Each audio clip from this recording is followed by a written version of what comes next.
avec 2G.it pour essayer de décharger le module d'inscription. Bonjour, je suis Bertrand Camteau, économiste. Je suis membre de la MCG, Management Consulting Group, qui est une société qui est en train de travailler pour mettre sur pied la banque éthique de la diaspora africaine. C'est un projet pensé par les Africains et qui sera réalisé également par des Africains. C'est une occasion pour nous tous, c'est-à-dire la diaspora, de prendre le pas, d'adhérer pour ensemble concrétiser cette idée de business.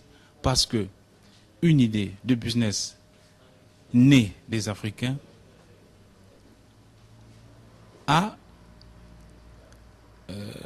un pourcentage de réussite et de satisfaction plus fort qu'un projet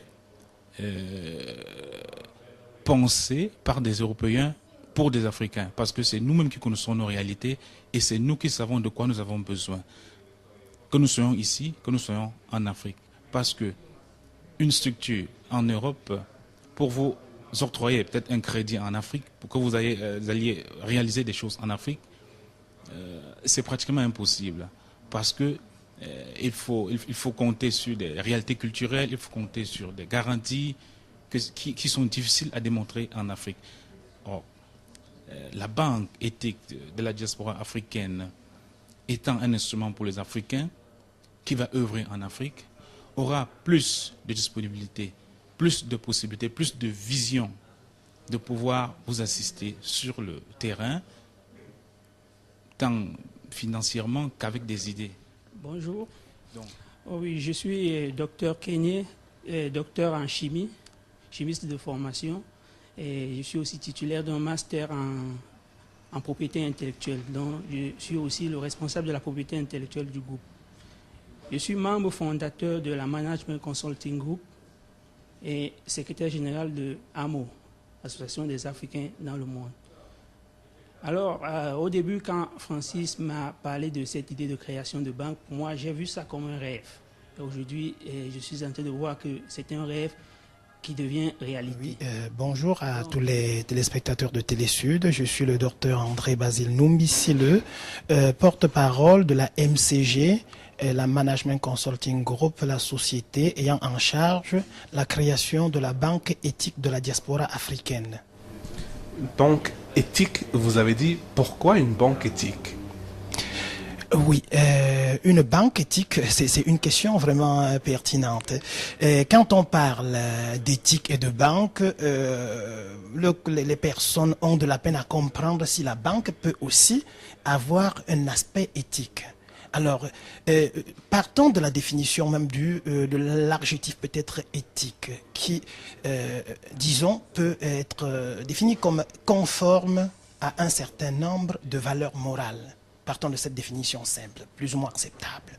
Alors, il est donc question de montrer que nous développons un projet tout nouveau, une nouvelle vision de banque africaine, mais orientée sur le respect de certaines valeurs morales que nous connaissons tous. Alors, en quoi est-ce que notre projet défend donc des valeurs éthiques? D'abord au niveau disons, ce que nous voudrions comme actionnaires de cette société et comme peut-être la clientèle même de cette société bancaire.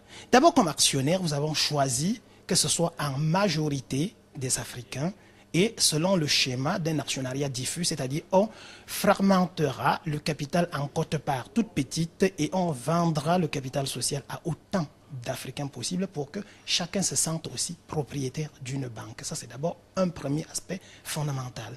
Le deuxième aspect, c'est donc la clientèle choisie. Les clients devront être donc surtout les Africains de la diaspora ou alors des Africains qui ont des affaires à mener, disons, du côté de l'Occident, comme on dit en général.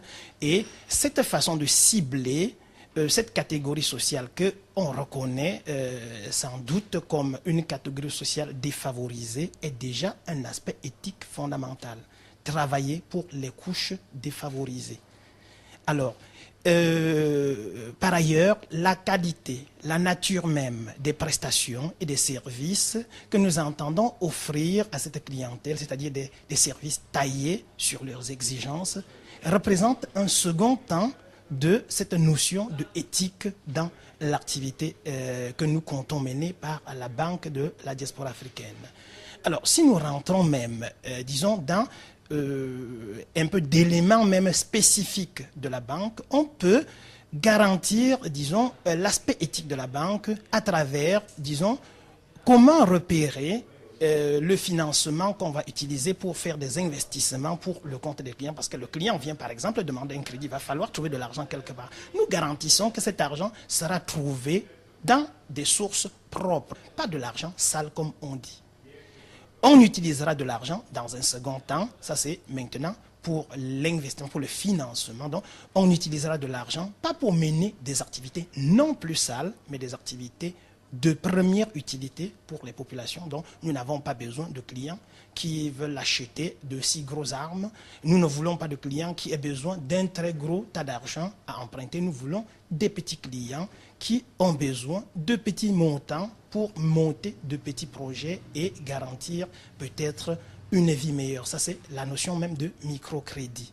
Nous pouvons aussi, toujours sur le plan même de la spécificité bancaire, disons, garantir, disons, des marges bénéficiaires que nous choisissons par politique d'entreprise réduite, c'est-à-dire un markup limité par rapport à ce que les gens pratiquent sur le marché bancaire courant, qui sont très souvent des marges bénéficiaires plus spéculatives que des marges simples. Vous voyez, ce que la spéculation, disons, sur les marchés financiers nous ont amené comme troubles financiers ces derniers temps.